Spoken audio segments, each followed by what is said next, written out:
Good afternoon. Welcome to the Software Engineering Education Training track.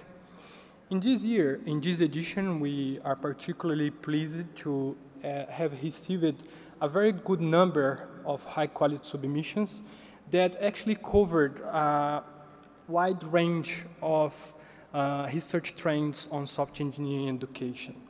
And that broad coverage was motivated somehow to the specific theme that we set for this track that was in this year extending the boundaries of software engineering education training. The choice of that particular theme for the track in this year was intended to recognize that there are many changes that we're facing this new century that not only bring new challenges to software engineering education, but also is stimulating us as educators to think about new ways to promote software engineering learning. Some of these new changes are related to the increasing popularity of online education MOOCs, crowdsourcing, and online collaboration in general. Also, the increasing popularity of agile methods, mobile devices, cloud computing, and the like. Also, the motivation for setting this particular theme was to encourage authors to submit works that explore new ways of how we, educators, professionals, teachers, students, exchange knowledge in software engineering, and also acquire new skills in the field. In addition to that particular theme, we also welcomed submissions in all the conventional, traditional topics related to software engineering education. We received 54 submissions for the track, and this histogram shows how many papers we got, how many submissions we got per country and per continent. We received several papers that had authors from different countries. So in those cases, we counted that submission once per country. And we can see here that the continent with the highest number of submissions was Asia, with 26 submissions, followed by Europe, 20 submissions, and North America with 18 submissions. The country with the second highest number of submissions was India, and we are particularly pleased to see that. And we'd like to thank the Asian members of the program committee and also the local team to have helped us to spread the word about the track not only in India but also in the other Asian countries. The country with the highest number of submissions again was the United States with 16 submissions. We also observed a little increase in the number of submissions in this track. So last year we had 45 submissions, and the 2012 49 submissions, and the acceptance rate for this year was close to 25%. Each paper was reviewed by at least 3 PC members, and after discussion phase, we were able to accept 18 papers, 9 research papers, 5 case study papers, and 4 short papers. And at the end, we had authors from, the authors of the accepted papers were from 13 different countries that are shown there in this slide. Then it was a competitive track, and we also want once again warmly congratulate the authors for the papers accepted. With those 18 papers and with our keynote speech, we have hoped to assemble a very nice program for you. We hope you enjoy it as much you have enjoyed to work on it. And we also hope that the presentations here are going to inspire you and challenge you in many ways. So we have 5 sessions. In the first session, we are going to have the keynote by Professor Armando and 1 technical paper presentation, 1 research paper presentation. And we also have other 4 tracks. The 5 sessions, they cover not only recent trends on software engineering education, but also traditional aspects of traditional concerns of software engineering education. Questions like how to improve our courses, tailor our courses to industry needs, to better tailor the course to industry needs, and how to improve student software projects. In some sessions, they covered the recent trends such as MOOCs, collaborative learning, also agility and progressive learning. We want to take this opportunity also to thank the session chairs that accepted to help us in managing the sessions, Professor Carlo Ghesi, Ashish Zoreka, Ivica Krnovic, and Nélio Cacho. All the sessions are going to be held here in hall number 3. Before I introduce our esteemed keynote speaker, I'd like to thank also the 28 members of the program committee that help us in many ways, including reviewing the papers and providing constructive feedback to the authors. Big thanks also to all the authors that submitted paper to the track, that worked very hard to submit your work to this track, and also the general chairs, the conference chairs, the PC chairs, the local team, as well as the publicity and proceedings chairs that helped us in many ways along the journey. In particular, I would like to thank a lot my PC co-chair, Professor Mehdi Jazayeri. He was a very nice person, competent person to work with. Unfortunately, he's not be able to be here, as in this week he's becoming grandfather for the very first time. So he's not here, but for a good reason. So thanks to Mehdi for being a very nice person to work with. So now it's my great honor to introduce our esteemed keynote speaker, Professor Armando Fox, from University of California at Irvine. He's a professor there and also a faculty advisor to the MOOC lab. He received his degrees from University of California at Berkeley, MIT, and University of Illinois. And he co-designed the first MOOC on software engineering as a service at Berkeley, which since the creation of this course, more than 10,000 students completed the course. Also, he has recently published a book on this topic that has been very well received by the community and has received very nice, very good feedbacks and positive comments in venues such as Amazon. He also serves the advisory committee of edX, which is offers an open MOOC platform. And he's currently doing research on parallel programming as well as online education with a specific focus on automatic grading and improvement of students' engagement, for instance, in MOOCs.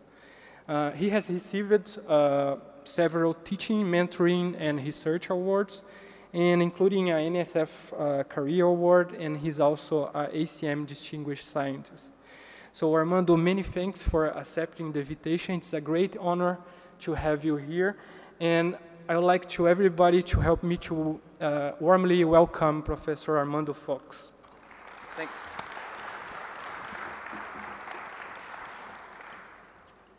Thanks, Alessandro. Don't trip.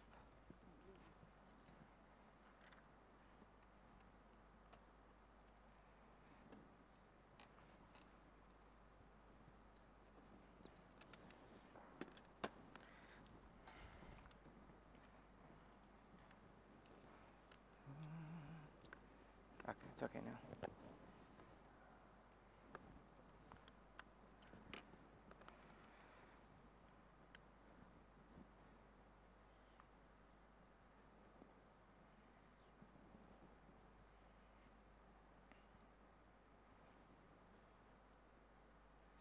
Okay. Hold on. I don't want mirroring.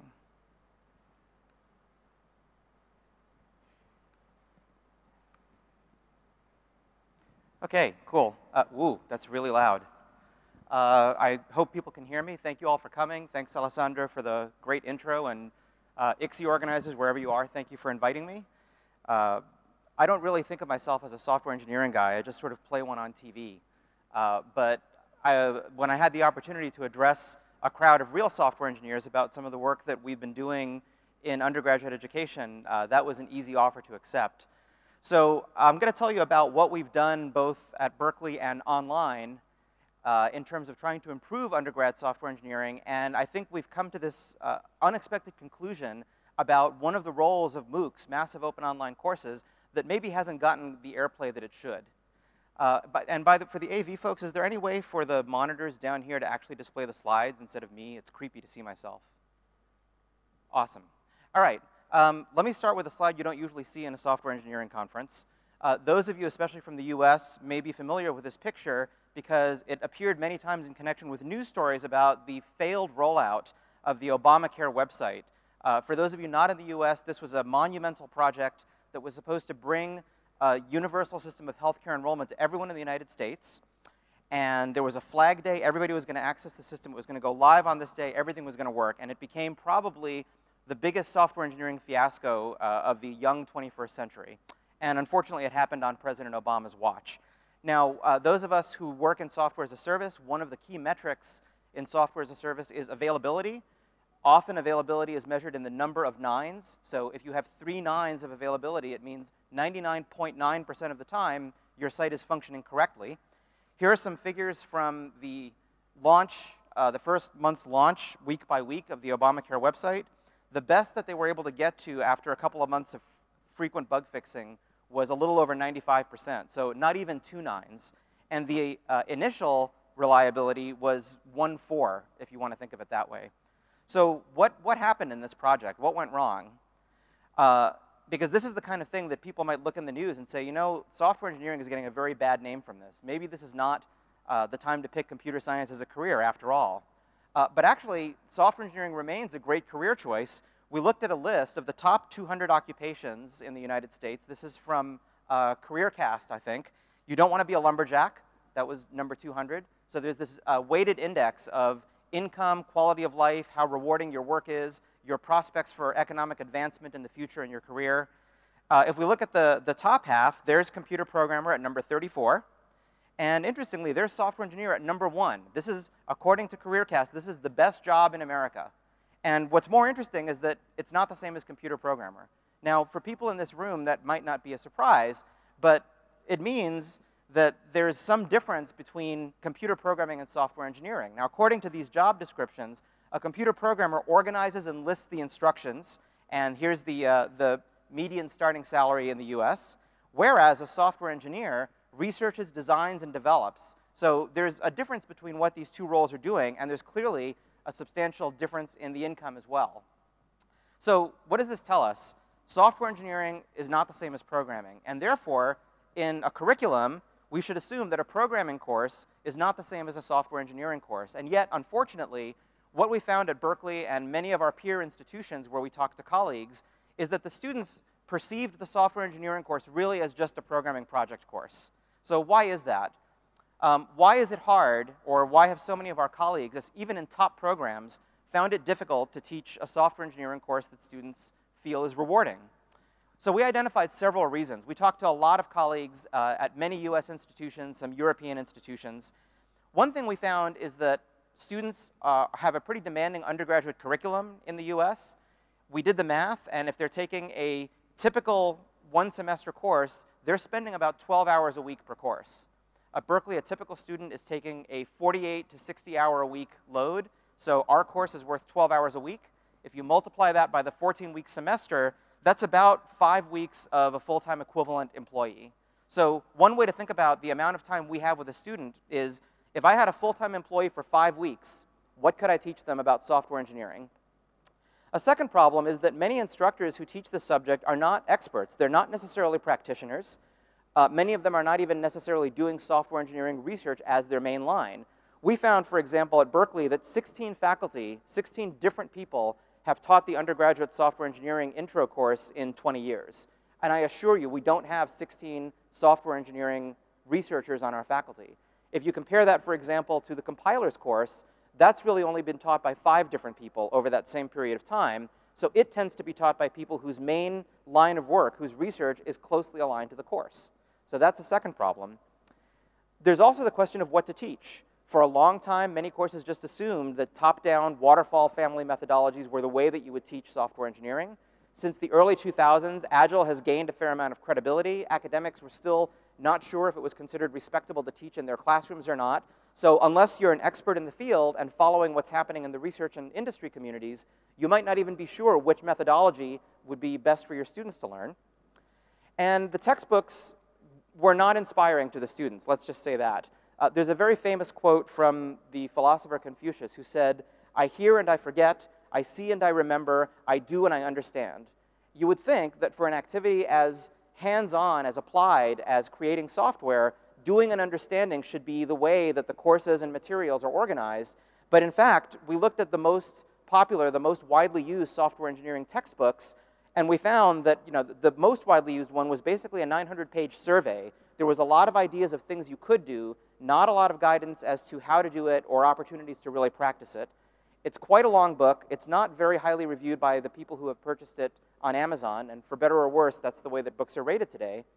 So in particular, we actually scraped some of the quotes from the Amazon webpage. This is from Pressman's software engineering book, which is extremely widely used. It's now in its 7th edition.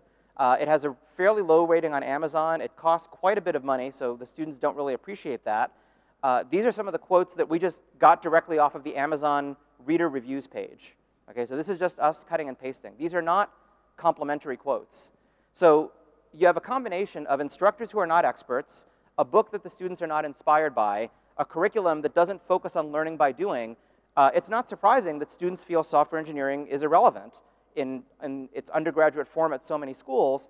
And as a result, we're missing an opportunity to prepare them to acquire not programming skills, because most students who come into a software engineering course have done some programming, but they don't have the process skills that will allow them to be responsible and create software that is maintainable.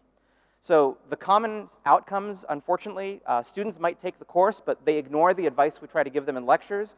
They build software the way they always have, as opposed to following a disciplined process. And to them, it just becomes a project course. Another possibility is that the students learn and use methodologies like top-down methodologies that often don't work on large projects. And this was the thing that really got us when we were trying to think about how to fix our course, because it was a course that nobody really wanted to teach. Instructors would never get good ratings when they taught it. Students would find the course not rewarding. So, and industry thought that we weren't preparing students, they weren't coming out of our program with the skills that they really needed. So let me talk a little bit about how we fixed the software engineering course at Berkeley. Everybody in this room is familiar with Agile, and I'll talk about why it has turned out to be a great fit for the classroom. But there's another piece of this that is more interesting, I think, that I'm leading up to. I'll tell you about how we think we did with this course, why we think it's working well, and we turned part of the course into a MOOC, thinking that what we were doing was creating a course that students around the world could take as a self-service thing. Actually, that's not what really happened, although a lot of students have taken it, as Alessandro said. What really happened is we came up with a way to transfer a successful curriculum to other instructors who want to use it in their classrooms and adapt some of what we have done in a way that works for their students. So that's really what the point of this is going to be about. So let me start with how we tried to fix the Berkeley course. We actually started by asking the companies that hire and employ most of our students, what's missing from the profile even of the strongest students in our program? And you've heard of all the companies that we talked to. They're leading companies, many of them but not all, in software as a service. Many of them but not all happen to be near us in the Bay Area, which is convenient. And what they said was the students are good at writing code, the mechanics of code writing. They get that. They understand data structures, algorithms, but they're missing critical skills for participating in professional team software projects. Number one skill that's missing is dealing with legacy code. Every company we addressed said this is the most important skill they wish students had when they took their first industry position. They don't know how to work with code that they didn't write themselves. And in second and third place, depending on which company we talk to, working in a team where the customer might be non-technical, as opposed to only having to interface with other engineers, can they translate someone's business requirements into a technical description of something buildable? And they don't really understand automated testing. We try to tell them about it. We tell them unit testing is important. We tell them about coverage. But somehow it doesn't seem to sink in. And in industry, this matters a lot. So please fix these things. So armed with this advice, we decided to see what we could do to completely reinvent the Berkeley course from the ground up. And we quickly converged on Agile being a good fit for doing this in the classroom. Now, the fact that Agile embraces change as a fact of life that the customer might actually change their mind, and that you continuously refine your prototype. You're never done with the design documents. You're never done with your test suite. For those of you who haven't used it, it really just means that you have a small team of developers going through the software lifecycle over and over again while they continuously refine a prototype, and they're getting customer feedback at every step. So the idea, and one practice of this, we use the extreme programming version, which I'll cover very briefly, but we ask the students to do behavior-driven design. They work directly with the customer to understand their business needs. They do user stories and turn those into integration tests. We have them do test-driven development to actually create the code, and we have them use a very lightweight process based on velocity, the number of points per story, to estimate how much they'll do in each iteration. The extreme programming version of it that we use, and this is a phrase that I actually didn't understand until a couple of years ago when I had the pleasure of running into Kent Beck at a Usenix conference, and I asked him about it. I always think of extreme in the sense of people who snowboard off of cliffs and stuff like that, but that's not what this is. Extreme just means that if short iterations in software so that you can get frequent feedback are a good idea, make them as short as possible. Make them a week, maybe even less than a week. If building simple things is better than complex things, then build the simplest thing that could possibly work and generalize it later only as necessary. If testing is a good thing, and we all agree that it is, then you should write the tests maybe even before writing the code. Use the test to help you think about the way the code will be used. And if reviewing code is good, you should be doing it all the time. For example, if you program in pairs, you're constantly having someone else looking over your shoulder and reviewing your code, and then you switch places. So extreme programming really just means take these known good ideas and take them to their logical extremes as much as you practically can.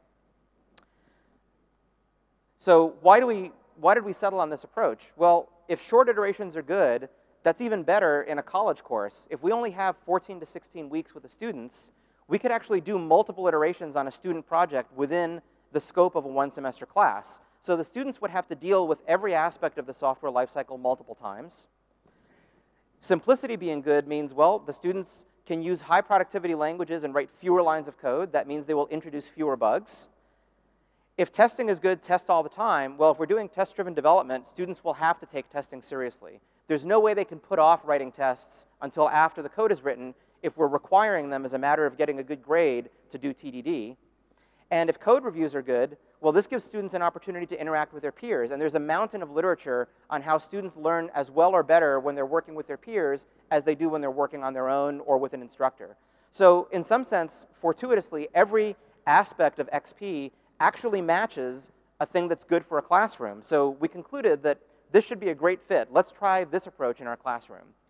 Now, of course, we had some trepidation because we started this 3 or 4 years ago, and it wasn't clear how respectable this was for academia. I had heard from a lot of industry colleagues and also some academics that Agile is that thing where you don't do design documents, or Agile is that thing where you don't care about having a design up front. You just sort of hack it together as you go. And I was skeptical about that, so we actually went out and talked to companies that use Agile in quite complicated projects. And it turns out that people who actually study things like project failure rates have evaluated whether Agile works. So for example, a survey, this is 50,000 software projects since 1985. I think the Standish group put together this survey. The small projects that came in under $1 million total budget, 76% of them were delivered on time, within budget, and essentially fulfilling the customer requirements. 20% dropped the ball on one of those 3 things. So they were late, they were under-featured, or they were over budget. And 4% were just abandoned. They never worked, and it was a sunk cost. It was written off. For large projects that didn't use Agile and typically had budgets over $10 million, only 10% of them came in on time. More than half, excuse me, were challenged in some way, and an unbelievable 38% were just abandoned.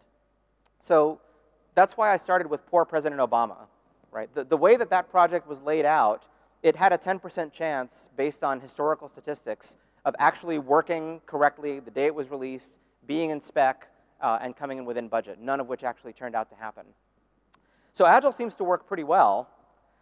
The other problem was the standard criticism that it works well if you have a small group of people in a small project. The only thing that data shows is that if your project is under $1 million, Agile can be great for you. What if you need to build a big, complicated system? You can't do that with Agile. Well, again, we went out and found out how does industry handle this? Because there are clearly companies that build big software systems and are using Agile. And we eventually made our way back to a technical memo that the CEO of Amazon, Jeff Bezos, sent around in 2002. And the essence of the memo was, from now on, we're going to use service-oriented architecture inside Amazon.com. All teams inside Amazon will expose data and functionality only through network-level service interfaces. Teams must communicate with each other only through those interfaces. There's no other form of communication allowed. You don't know anybody else's schema. You can't name their data. If you want to interact with a subsystem, you have to do it through this very narrow API. And not only that, the APIs are going to eventually be external. So even though we're mandating this for our internal software architecture, you should design these assuming that external customers who are not part of Amazon will use these APIs as well. And by the way, if you don't do this, you can say goodbye to your job. I've paraphrased the memo, but I haven't really paraphrased very much. And this is actually technically very forward-looking. If you haven't worked with service-oriented architecture, it's one of these buzz phrases that became so overloaded it became meaningless for a while. But it actually means something quite specific. And in terms of this diagram, you can imagine having an Amazon-like service, a retail bookstore, that has a separate service that does, let's see if this works. There's a separate service that, no, this doesn't work at all. There's a service that does just handling the user reviews for items. There's one that handles managing your profile and what you like. There's one that handles order fulfillment. And you could put all these together into something like a bookstore, but the only way they can communicate with each other is through the external interfaces. They can't talk to each other's databases. This is the way Amazon.com looks now. There's a couple of hundred of standalone services, each of which is developed and operated by a small team, typically 5 to 8 people. And in fact, some of these services are also exposed externally as AWS, Amazon Web Services. So Jeff Bezos, I believe, is given credit for the term 2 pizza teams. The team can't be larger than the amount of people that 2 pizzas will feed. I feel like in the US, with the obesity epidemic, they should be 1 pizza teams. But regardless, he's following the advice that small teams, small projects, and interconnecting them through service-oriented architecture is a way that you can use Agile to build a really big system. And I don't think anybody would deny that Amazon.com is a big system that, by and large, is exceedingly reliable and has hundreds of moving parts. So if we're going to use Agile, we also have to decide, for pedagogical reasons, what are we going to have the students build? What is the teaching vehicle that is going to be the substrate on which we try to teach them how to do these processes? And today, it's pretty clear that students are most excited by mobile apps and by apps that live in the cloud, or web apps, depending which terminology you use. So it seemed like one of those two would be a good choice. And we asked, is there one that fits better than the other with Agile? Well, the idea that software as a service can experience continuous deployment, that as soon as I deploy a new version, all of my users get to immediately see it and give me feedback on it, as opposed to a mobile app where I have to actually roll it out to all my users, and it could take quite a long time. So software as a service seemed to be a better fit for the Agile methodology. And the other question is, if we care about learning by doing, which platforms have the best tools to actually do that? So that if we tell the students, we recommend that you do the following methodology, we can at the same time give them a tool to start putting the methodology immediately in practice. And for that one, it was easy. Rails has by far the best tools, not only for testing and coverage and the usual bread and butter, but for code beautification. For whatever reason, the DNA of the Rails community is that it's important for your code to be really beautiful, and they have invested a tremendous amount of time and effort in creating tools that will help you achieve that goal. And that seemed like an opportunity too good to pass up, that we could get the students using the same tools professionals use and start getting rapid feedback about their own code. And as far as learning by doing, besides the fact that tools are good for the students, if we can observe the students using the tools, that allows us to grade not only the artifact they produce, but the process by which they produced it. And that's really what we're after in software engineering, because that's what these companies said. They know how to write code. They don't know how to do it as part of a process that allows that code to be maintainable after they're gone. A few students gave us complaints about this, because at Berkeley, by the time they reach our class, they have typically been exposed to Python, Java, and a little bit of C. And we got some questions of the form, why do I have to learn another language just for this? Our answer was simple. This is a life lesson. If you're going to be a professional software developer, you'll be learning new languages every 3 or 4 years. So you should be thanking us. And in fact, more than half the students coming into the course have never seen Ruby, and they pick it up just fine. The learning curve is not that bad, and the projects actually bear that out. So where does that leave us in terms of what our new revamped course looks like? The students do a software as a service project in small teams, typically 4 to 6. They use iteration-based Agile, the extreme programming version of it. They use the same tools that professional developers use for not only developing their code, but assessing how high quality it is. We recruit non-technical customers, primarily from nonprofits in the Bay Area and abroad, so that the students actually get to work with a real customer. They're building something that solves someone else's problem, and they have to learn to deal with the customer changing their mind or not being clear about what their requirements are. And we focus on techniques of service-oriented architecture. If a project appears too large in scope, we help the students split it up into smaller projects and design the service interfaces. So let me talk about what this course looks like in practice, and then I'll tell you about how we MOOCified part of it and how that turned into some results we didn't expect. We've built the entire course around the notion of an iteration, so the students get very accustomed to seeing this diagram. During every 2-week iteration of their project, they begin with a customer meeting. They do lo-fi mock-ups using paper and pencil technology so that the customer and them can agree on what feature they're building for the app during that iteration. They turn that into user stories, and then they use a wonderful, wonderful tool called Cucumber that I was introduced to about 2 or 3 years ago and has changed my life, that helps to turn the user stories into integration and acceptance tests. It provides a very nice bridge between agreement with the customer and the technical details of starting to write the code.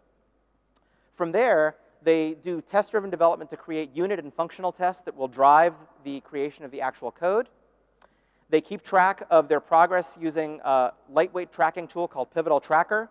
That's available online, and it's a free tool if you're using it to monitor open source projects.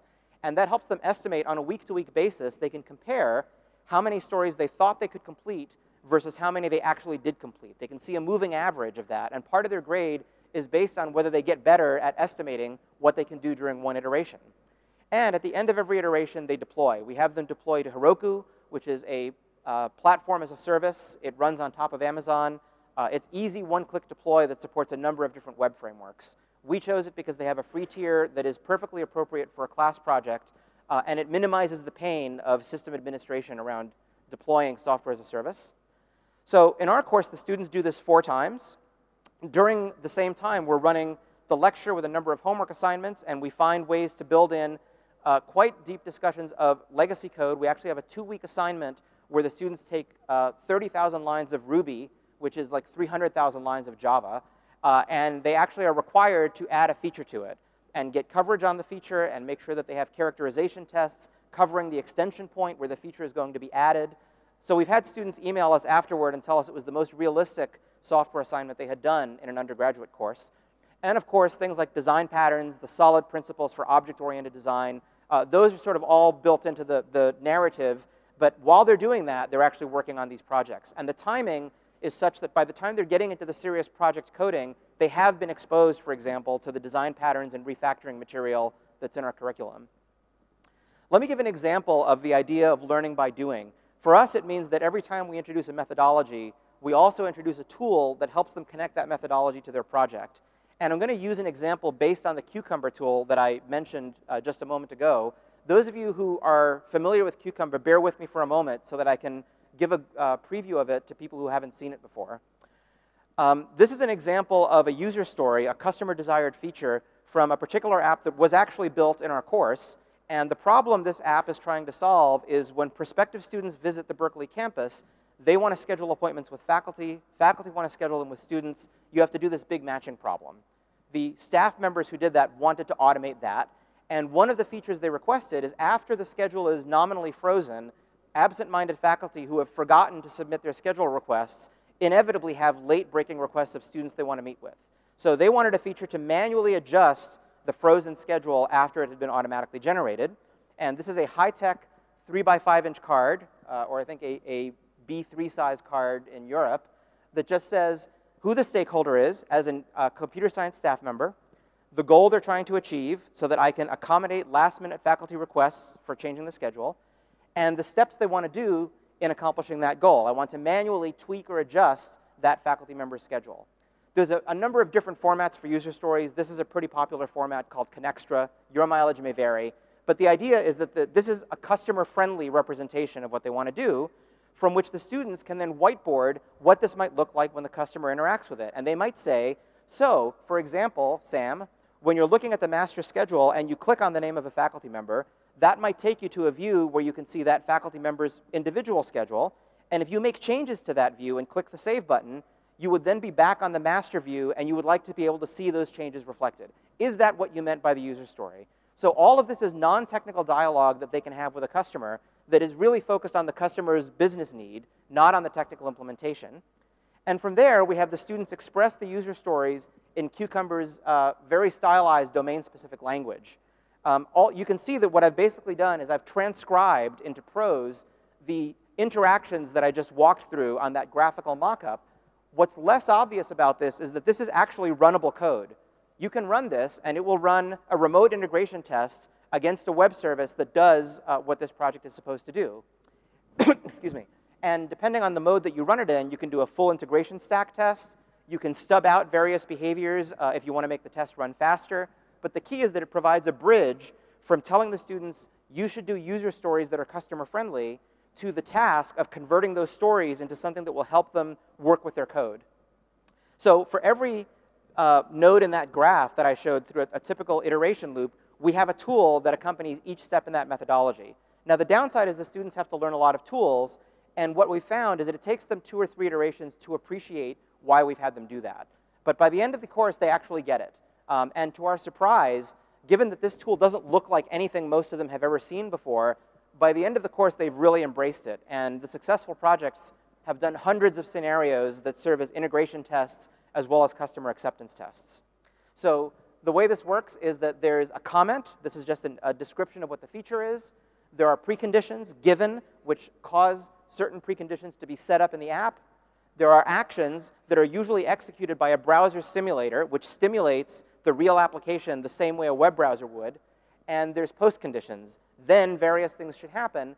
And the students will then create code that uses some regular expressions and metaprogramming to match each one of those lines against some code that sets up preconditions, does the actions, or checks the post conditions as appropriate.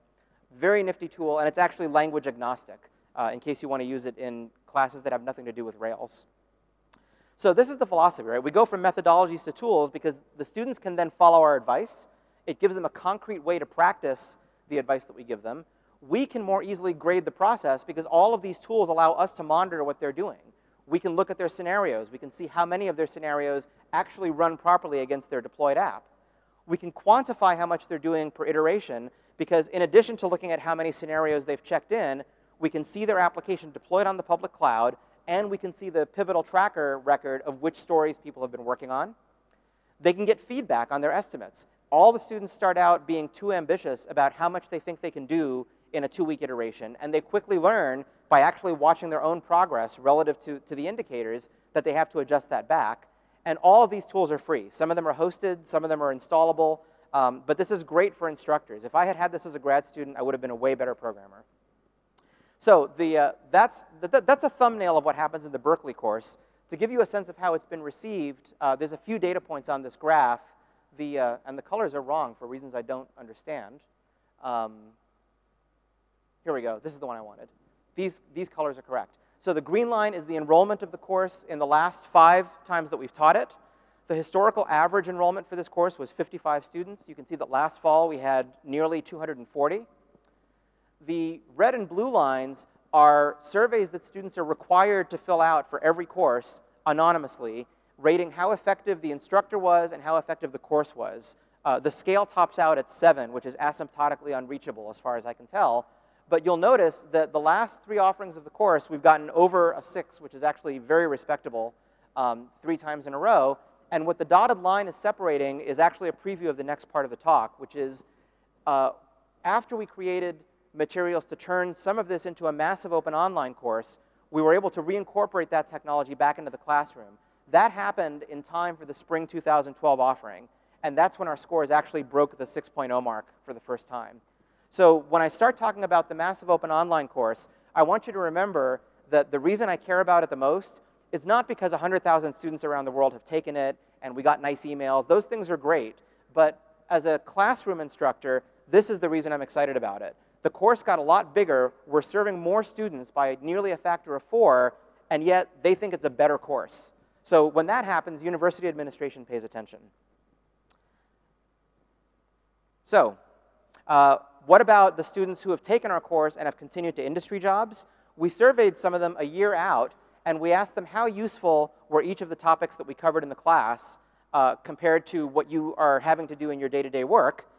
Some of the students in our class were juniors at the time they took it, so they were not yet working in industry. So these results are, on the left-hand side, the alumni who were working in industry, and on the right-hand side, those who were still in school. They're seniors. And the most interesting differences in terms of what people found useful, legacy code and refactoring, 84% of the students working in industry thought that it was very useful, compared to just over 60% of the students who were still in school. Not too surprising. Rails, well, a lot of houses don't use Rails. Most students don't necessarily go to Rails shops, so we weren't too surprised to find that only about 68% of the students thought it was still useful. But the truth is we don't care about that, because we found that even the ones who are not using the languages and frameworks that we taught were able to transfer those concepts into the methodologies, frameworks, and languages that their employer used. And pair programming, for alumni who were still in school, apparently a lot of the students decided to keep doing it after our course was over. As far as we know, we're the first course where we insist that students at least try pair programming. We don't mandate that they stick to it if they don't like it, but we give them some actual coaching on how to do it effectively. So we thought that was interesting. The employers who have been hiring our students have said very nice things about the revised version of the course. Basically, they feel that they no longer have to provide remedial training on some of these foundational topics to students. And even the places that don't use agile methodologies in-house agree that getting students to be able to think about it by having them do it multiple times was an effective way to teach it. So the idea of how to think about unit testing from a strategic point of view, that's applicable whether you're doing it in an agile TDD setting or not. The idea of capturing non-technical requirements and building a bridge to the technical version of those requirements, again, whichever tool you use, the skill of how to talk to a customer and start creating requirements from that can drive your code, that's a useful skill, and it's transferable. We've also had our non-technical customers, the nonprofits who work with our students. As a group, they're generally thrilled by doing this. About half of them tried to hire the students halfway through the course. The vast majority were thrilled, and I think I even have, hold on, this is there a way to get sound from here? Like, if I turn on the microphone? No. I can, oh yeah, if I put my mic near it, will that work? I hate technology. That was the beauty of it. They contacted us. I don't think you'll be able to hear it. Arranged to meet with us every week. Sometimes Okay. Can I just Oh, you have that? Yeah, do that.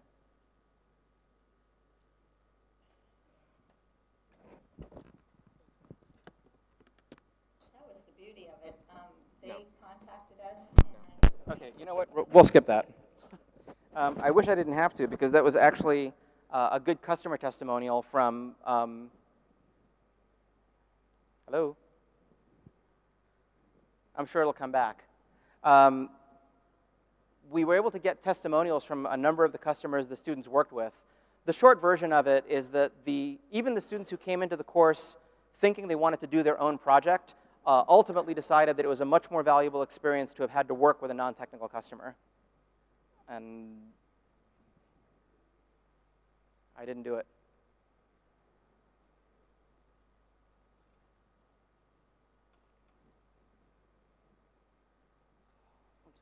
Talk amongst yourselves.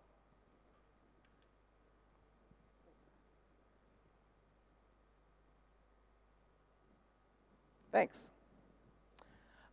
Because we were doing this in an academic setting, we also wanted to make sure that we hadn't done anything or put anything in the course that would short-circuit sort of best practices for teaching software engineering. And to that end, we actually, the timing was pretty nice, because in 2013, the ACM and IEEE Computer Society Joint Committee revamped the curriculum guidelines for computer science, including for software engineering.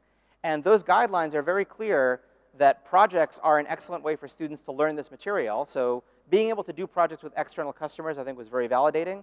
And the guidelines also say that students learn best by doing things with an iterative approach, which again, I think speaks directly to the value of adopting an agile approach in the classroom. So even though we came into this more as educators and programming systems researchers than as software engineering researchers and educators per se, after a couple of iterations of the course, I think we've managed to settle on some choices that are both effective from the students' and employers' point of view, and also in line with what ACM and IEEE believe that instructors ought to be doing. So let me talk about the part that I think probably brought most people here, which is the MOOCs part, and to introduce an acronym that some of you may not yet have heard, which is SPOC. That's a small private online course, as distinct from a massive open online course. And that's what we ended up building, even though we thought what we were building was a MOOC. So the MOOC surprise, as we call it, came when we were about a few months into this process of retooling the course.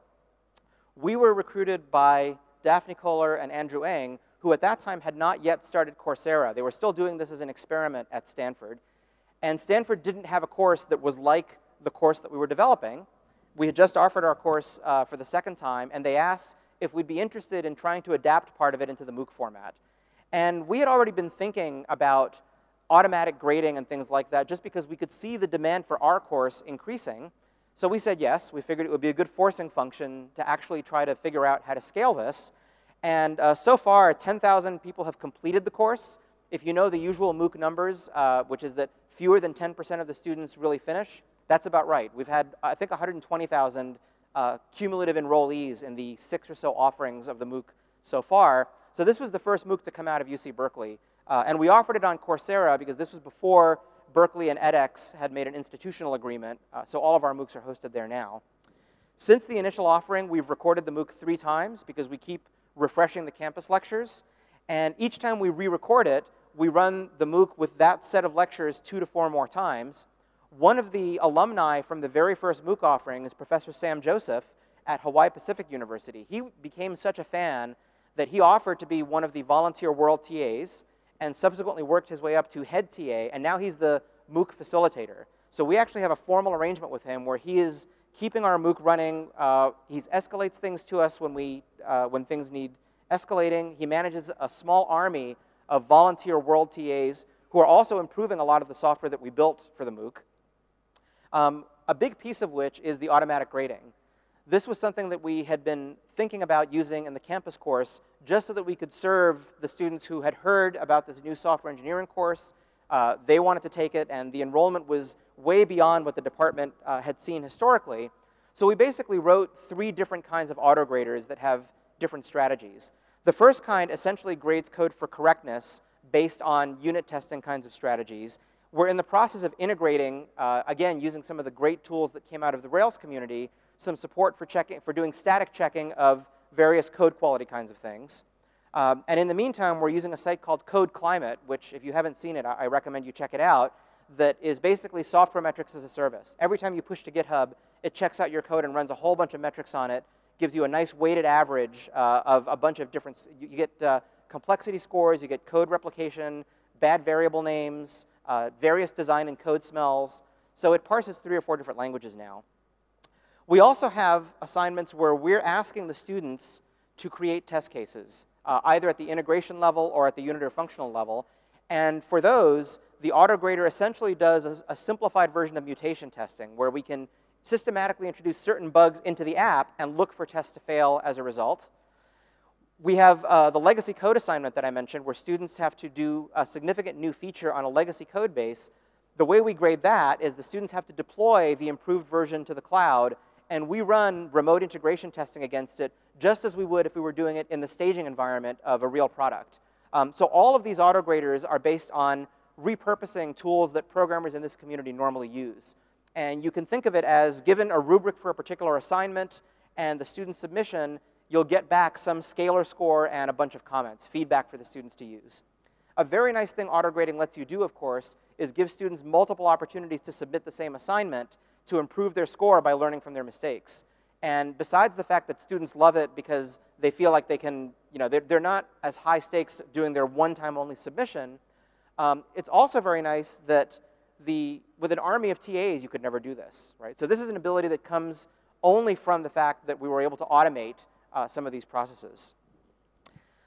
The way that people used to do curriculum tech transfer, if they had a successful course, successful materials, is they would write a book about it, and then people would adopt the book, and they would go search for old exams and go search for old homeworks and have their TAs try to use those as a basis for creating new materials. So, you know, we did that. We were not happy with the books that we saw out there, and we ultimately, against our better judgment, decided to write one. David Patterson and I put out a very early version in 2012, and the first edition just came out a couple of months ago. But what was interesting is because of the timing, because the book, the course, and the MOOC all ended up being developed at about the same time, they correspond more tightly than they otherwise would. So a section in the book is equivalent to a module in the MOOC.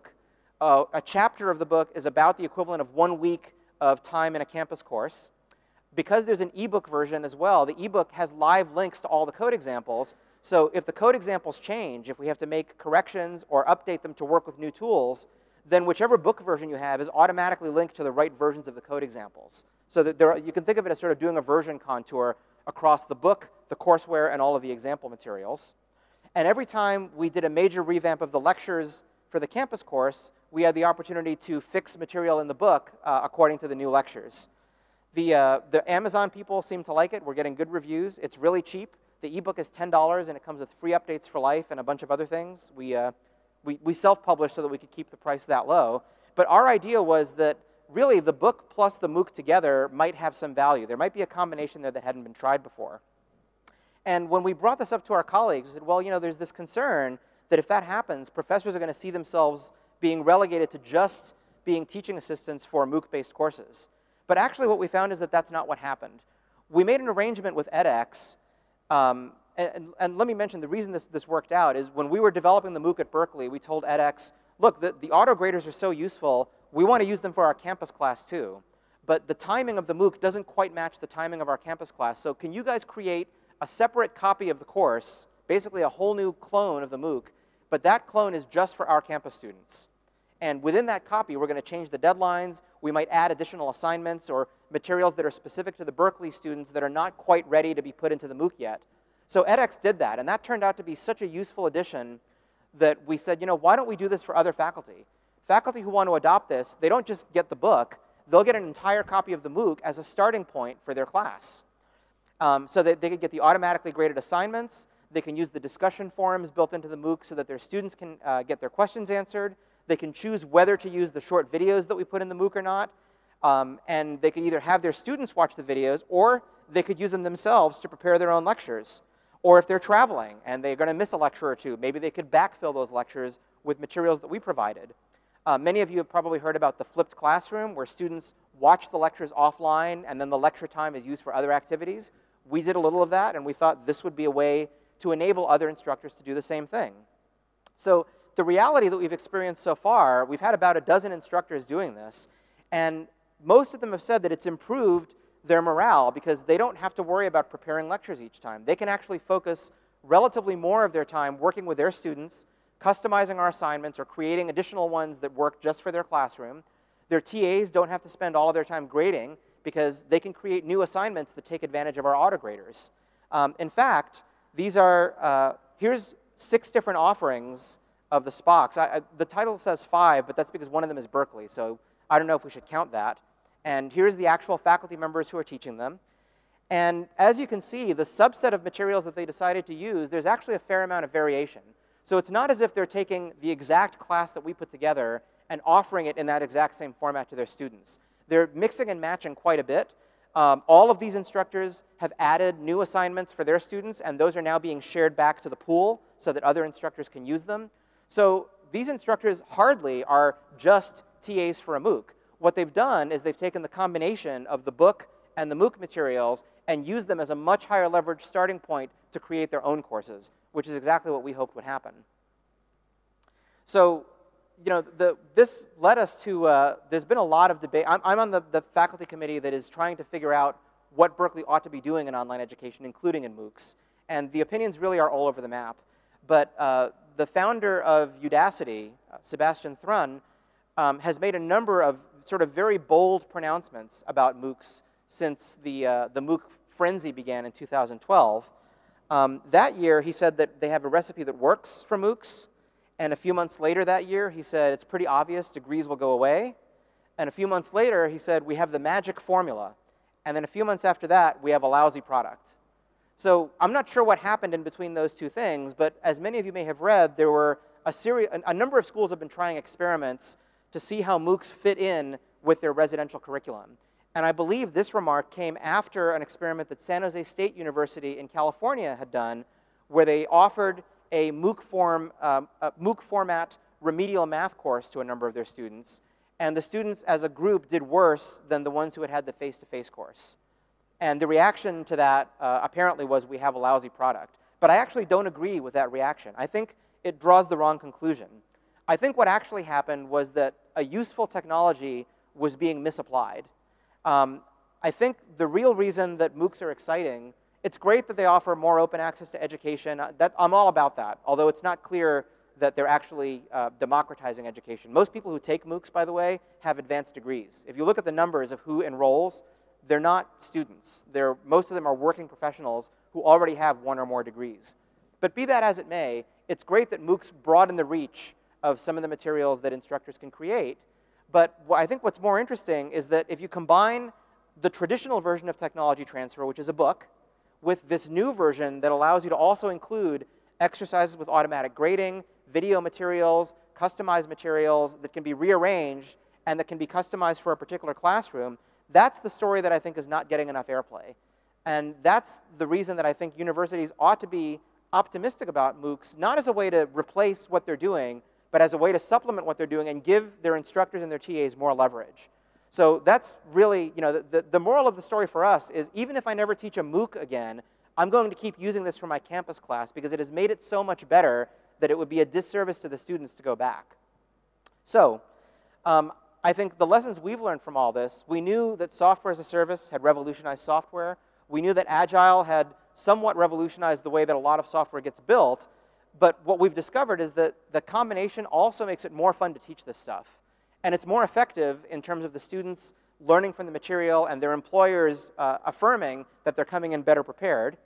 And the idea that they're doing multiple iterations, they have enough time to appreciate the concepts, means that faculty and students both now embrace the revised course. And because of the power of MOOCs to help us automate and package this stuff, we can now spread this much more rapidly than we otherwise would. It's much easier than ever for another instructor to say, that sounds like an interesting approach. I would like to maybe adopt parts of it, or even all of it, for use in my own classroom. I think the starting point for doing that today is much more favorable for an instructor than it has ever been.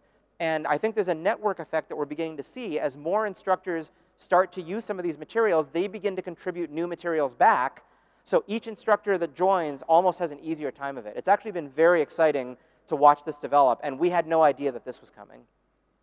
So with that, I should say that we are looking for more people who are interested in doing this.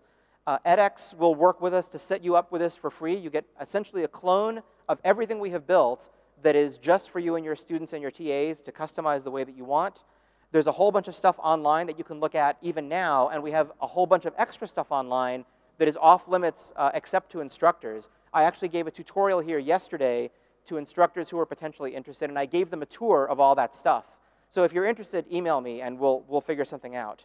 But the bottom line is, if you wanted to do this starting in the fall, you could do this starting in the fall, and we have an instructor support network that is actually there to help you out.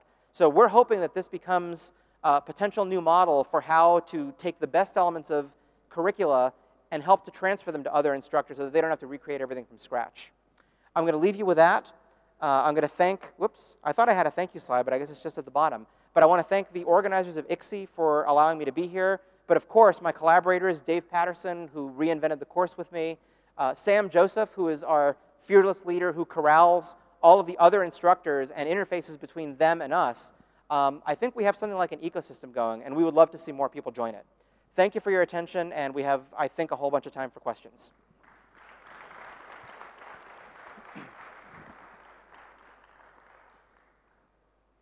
How do I put it on?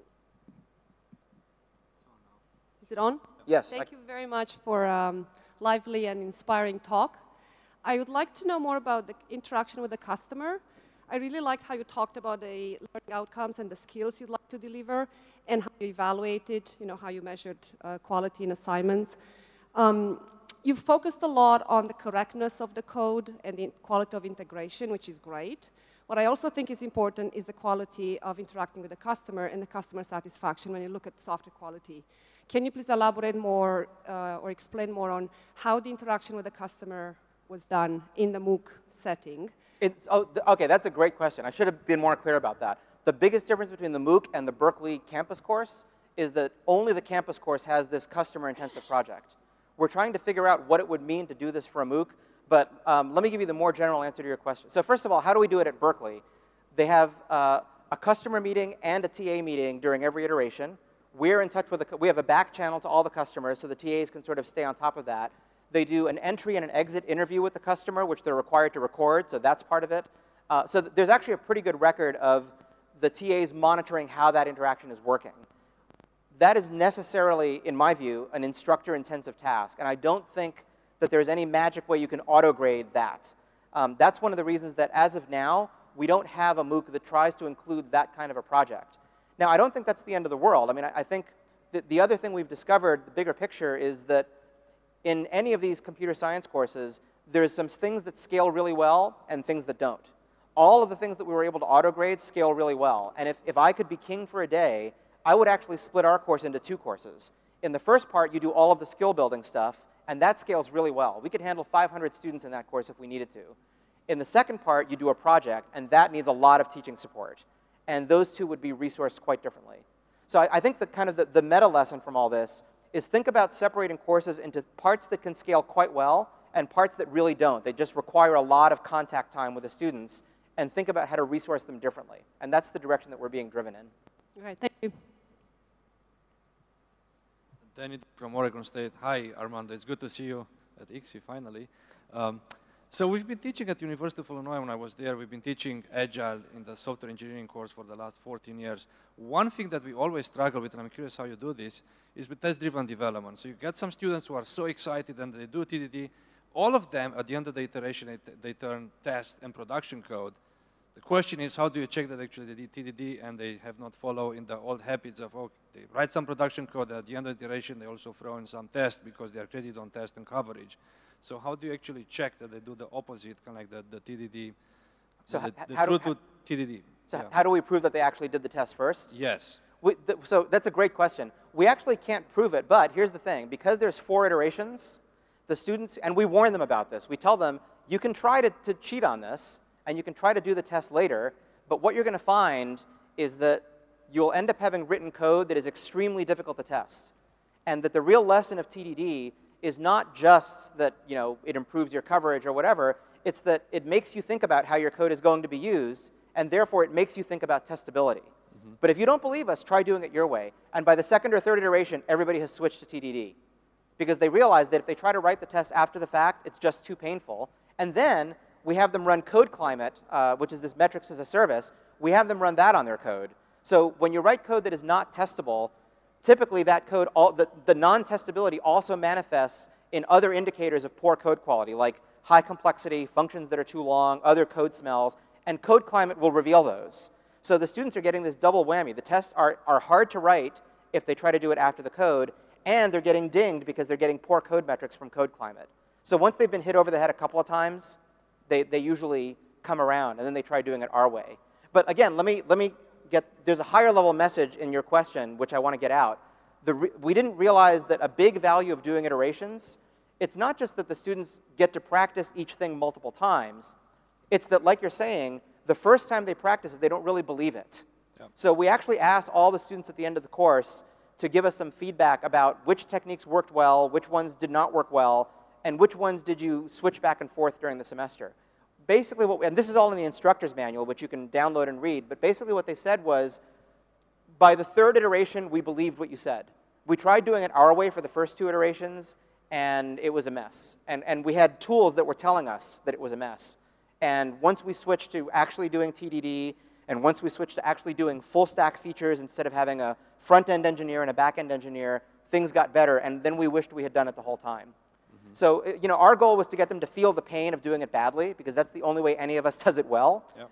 And I think 4 iterations is just barely enough for them to feel the pain. Not just for TDD, but for other things.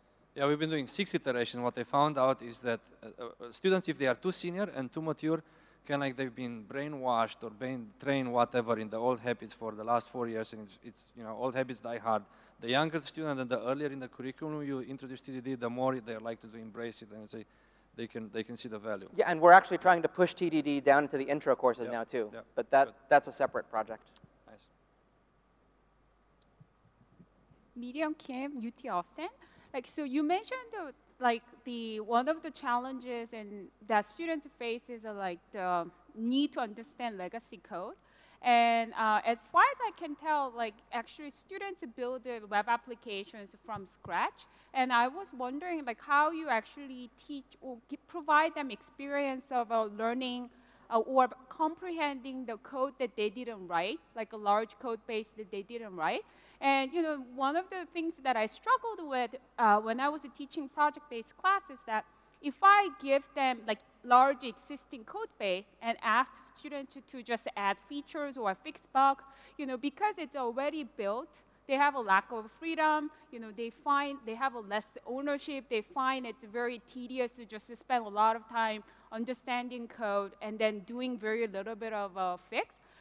On the other hand, if I ask the students to build applications from scratch, I find that you know they have a more freedom, but they actually don't get much chance to try to understand code that they didn't write. You know, so how did you struggle, or how did you solve this issue when you were teaching the class? Well, the legacy code has an interesting backstory, because the first couple of companies that we asked about this, they said, "Oh yes, please, you know, make them understand legacy code." And we had never done that before, and we really didn't want to do it. Because I don't like legacy code either. But then we kept asking more companies, and everybody said the same thing. So we thought, okay, we have to come up with something. I think so we came up with a scaffolded assignment and a book chapter that I think if you only ever read 40 pages on legacy code, you could do a lot worse than reading these 40 pages. A lot of it is heavily inspired by Michael Feather's book, Working Effectively with Legacy Code, which I think is probably the best book of its kind on that topic. But we basically took a lot of what his advice is and scaffolded it into a series of steps that you can do in an organized way to understand legacy code, and then mated that up with an assignment that actually lets you follow the steps. So the first part of the assignment is actually just find a bug. We've introduced a bug into the code base somewhere, and we're going to describe what it is, but once you have found the bug by interacting with the software, you need to create a test that reproduces it, you need to fix the bug and check in the tests in the code, and then once you've done that, that has helped you already get a little bit familiar with the application. So then the next part of the assignment is, okay, now add a feature. And that's also scaffolded. Where are the parts in the code that you need to touch? Which parts are logic that's in the business model versus logic that's just in the controller? What part of the database schema design would have to change to accommodate this? And how are you going to test that change? So we're basically building it up in little pieces. And by the time they get to that assignment, we've already covered some material about refactoring and the duality between refactoring and testability. You know, you can't refactor without having good tests, but if you don't have those good tests and you don't understand the code, then how do you ever do refactoring? So we've had that discussion by the time they get to this assignment. And the result is that they sort of know all of the pieces of what they have to do, but they haven't had to do it in order yet. They haven't had to put all the pieces together. And that's what the assignment does. So you're welcome to use our assignment, by the way. That's assignment which is separate from the project the students build over the course of the... That's correct. Although, even for the project, what's now started to happen is some of the nonprofits who have worked with us in the past are now coming back as repeat customers. So the students are actually getting the project from the previous semester that somebody did, and now the company or the nonprofit wants it enhanced. So a few of the projects also end up requiring the students to work with legacy code. Most of them don't. Most of the projects are still greenfield. But we're going to actually try to get more companies to come back as repeat customers, and we might be able to eliminate the legacy code assignment if the students can get that experience as part of their project. That would actually be even more realistic. Okay, thank you. The assignment is there because at the time we created it, the idea of using nonprofits for projects was brand new. We had never done it before. So the only way that the students were going to get a legacy code experience is if we created one for them. But now with projects being repeated from the same company, we're going to try to to focus the legacy part more into the project. Okay. Thank you very much. Hi, Armando. There we go. Hi, Armando. Good to see you again. I was here last year when you were, I shouldn't say here, back in San Francisco, and you gave your session there at the SEET. And I took away a few things, and I've used them. For example, the frameworks, integrating the frameworks. Instead of using your project management, we use Trello, but largely the same thing. One of the things that I have found was that in our case, we don't have one-term course. We have actually 3 terms course. And something that might be useful for you, I don't know if it's possible, if you were to expand it into multiple terms and have a broader thing, we went ahead and put a lab as a separate course for the project. And that turned out to work beautifully. Okay, now the other side of it is the things that you have in class. You don't want to have to mess with measurement and all of that. You can do that in the lab so well because it's already opened up, so you're in a coaching mode right there. Now, my question to you is, how do you, you're going to have common assignments. And of course, whenever you have common assignments, there's people saying, you know, gee whiz, I know a friend, and I'm going to see what he did. You don't need to know a friend, you just need to know how to use GitHub. Yeah, there you go. How do you get around that with what you're doing? Somebody asked this in the tutorial yesterday, and I'll say what I said then. Plagiarism in academia is a fact of life. It's going to happen, and there's nothing you can do about it, and it's probably happening more than you think. And however much that is, it's even more than that. It's deeply disappointing to instructors. So we're taking a 2-pronged approach. We do some spot checking for it, and we're going to improve our spot checking a little bit by essentially putting cheat canaries into the scaffolding that we give students. So for example, so we have found that the most common cheating mode is not necessarily that they copy off of a friend in the same course. It's that they online somewhere they find a submission from a previous semester where the assignment hasn't changed very much. Yeah. But most of our assignments come with a fair amount of boilerplate and scaffolding that we have to give the students. So the thought was, if we can fingerprint that code, then we can detect the case where the student has basically started by copying another assignment and modifying it, right? They don't know which parts we fingerprinted. But the other thing we tell the students is, remember that 1/3 of your course grade is the project. Yeah. So you can't get a good grade in the course if you don't do well on the project. And I can tell you that if you skate through the homeworks by cheating, when the project comes, you'll be in a world of pain because you won't know how to do these basic things. You will not be able to deliver code. Your teammates will know about it because we also require, during every iteration, the teammates evaluate each other anonymously. And we use that information at the end of the semester to identify people who are problematic one way or the other. So we tell students, you know, first of all, there'll be consequences in the project, even if we don't catch you. And second, you can't cheat in the interview. You know, if you go interview for jobs, they're going to ask you about this stuff, and they can tell in about 10 minutes if you really know what you're talking about or not. But having said that, I'm sure there's some baseline amount of cheat. It's like piracy, right? Sure. There's some baseline amount of it that no matter what you do, it's always going to be there. Yeah. I wish I could say something happier, but. Thank you. I want to give something back. You've given me something, obviously, along the way. You've mentioned at the back end that we've taken in the use of the onlineness, all the things that we're able to use. The tools that are out there that are for free, those are all really good things for people, and I really encourage everybody. One thing back that we used in the past year, and we've had a lot of success with, that might be useful for you, is that we had problems with the size of the project being too toyish. Even if it was a term or even a year long, it was still too toyish to be real for at least a real experience with a client. So what we did is we put together 4 teams working for one client, for one class, and that worked very, very well. But the great thing is this scaffold that you put together, you start to get the payback for that. You see what's happening is that you've got the common Trello for doing your project interactions and keeping track of the estimates and stuff. By the way, on the estimates thing, I found that when I tried to get them to get better each time, I got such bad progress on that. I got them to basically just do it and look at their own behaviors as opposed to grade it, because when I graded it, people started fudging. Yeah, it's very coarse-grained grading, but I think your suggestion about multiple teams for one client is a great suggestion. Wonderful. We should definitely look at that. Thank you. Hi, I'm Matthias Tichy, University of Gothenburg, Sweden. One comment, thanks for your talk. One comment, what we did in the past in such a course is we had the students in different groups, and the groups had, during the middle of the course, integrate code from another group. And one of the results was that they basically suffered from the pain that there's not good test cases, the quality is low, so they really experienced not only for their own code, but for some cheap legacy codes, these problems, and did it better anyway. And the question, what I like to know is, how do you set constraints for the projects from the different customers, so they are in some sort of similar class? So yeah, so that's a great question. So when we explain to the potential, we recruit them, but we explain to them roughly what the constraints are. We try to put it in non-technical terms. What we tell them is it has to be something that is like a web app. So they're not necessarily going to build a mobile app or installable software. If you have an existing web app and it happens to use most of the same tools we use, it's fine for the project to be enhancing that. But we're not interested in Java or PHP projects. So we're very strict about what we will accept. If it's greenfield code, then we get to call the shots. If the customer has an existing project, we're very strict about what will be acceptable for the course.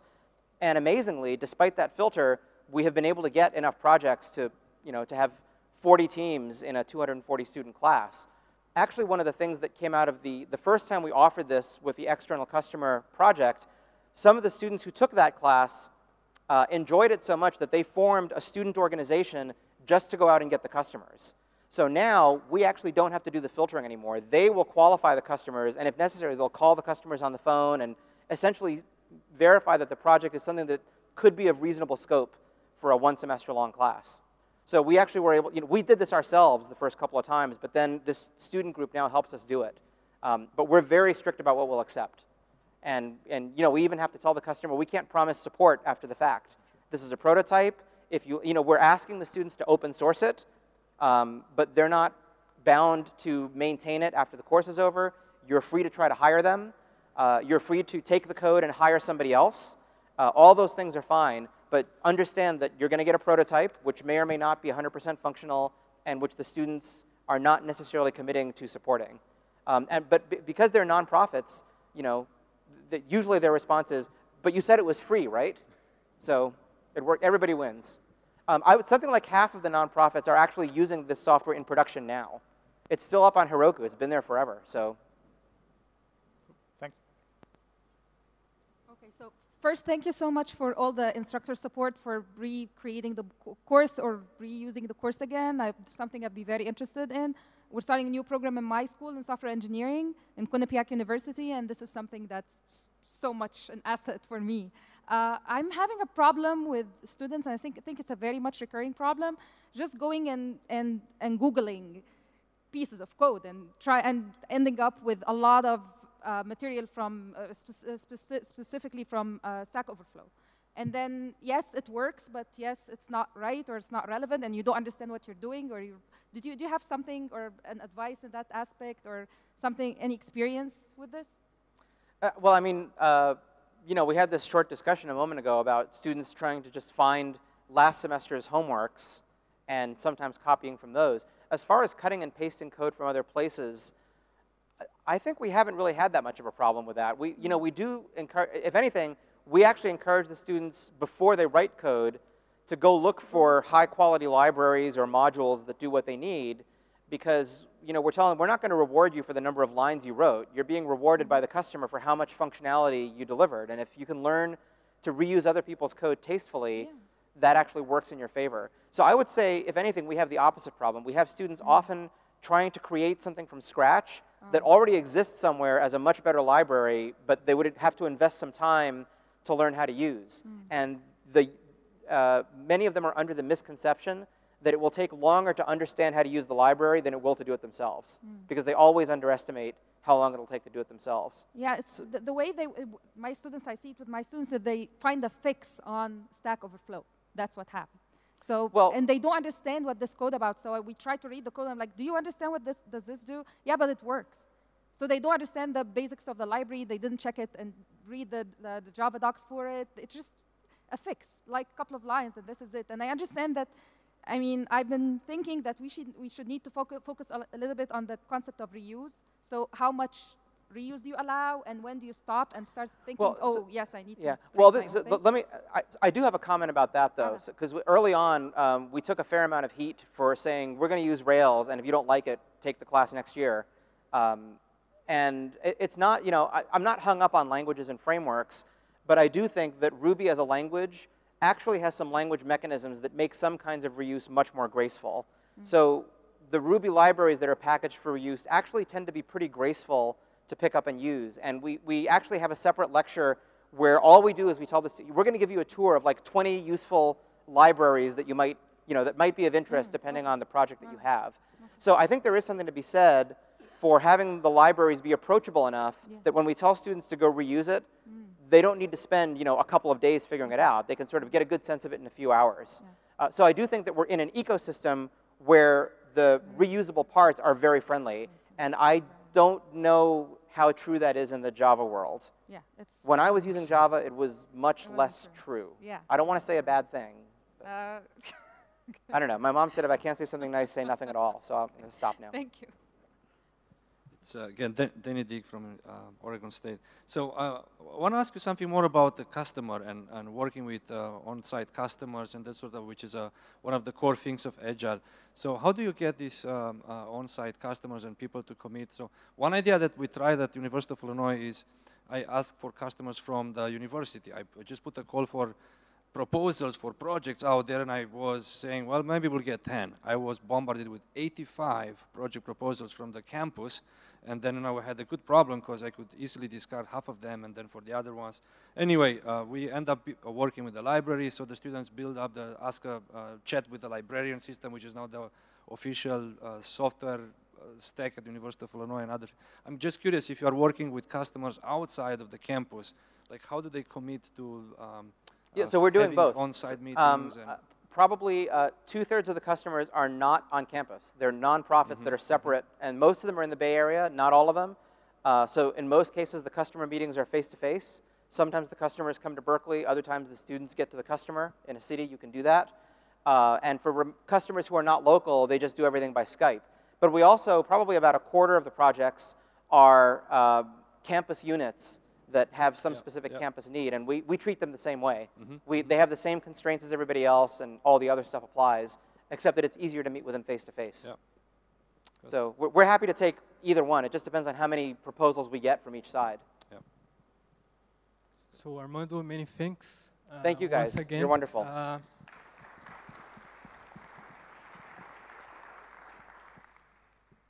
So now, before the break, we are going to have the first paper presentation in the track. The title of the talk, the paper is Functional Programming for All, Scaling a MOOC for Students and Professionals Alike. The presentation is going to be given by the first author of the paper, Heather Miller, who is from EPFL from Switzerland.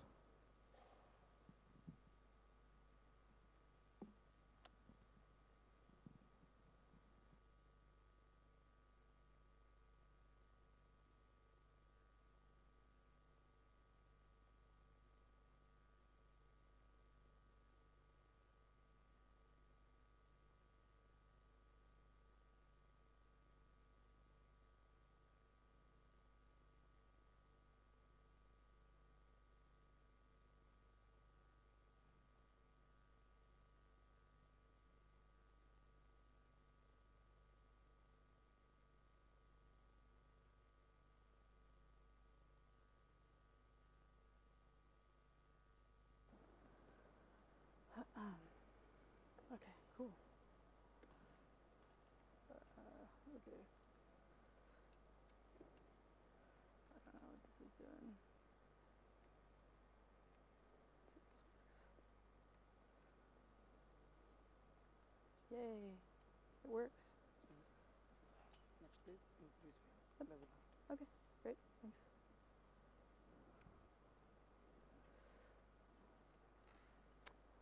Okay. Hi, my name is Heather Miller. I'm a PhD student at EPFL in Switzerland. I work with Martin Odersky on the Scala programming language. So this isn't going to be exactly a talk about, educating specifically for software engineering, because our first goal, of course, is to teach you know, the functional programming paradigm and to teach a programming language and to try and pass off some sort of test-driven development and other ideas along the way. So it's really cool that I'm following Armando because a lot of the observations that he made, I also will be making. So I guess I can corroborate some of the things that he's sort of observed in his MOOCs. So if you haven't heard of Scala, it's a programming language for the JVM. It's supposed to be a nicer version of Java that has a lot of functional properties. And we recently, in 2012, started a MOOC on Coursera that the first time around attracted 50,000 people. And it's all about, as you can see, functional programming in Scala.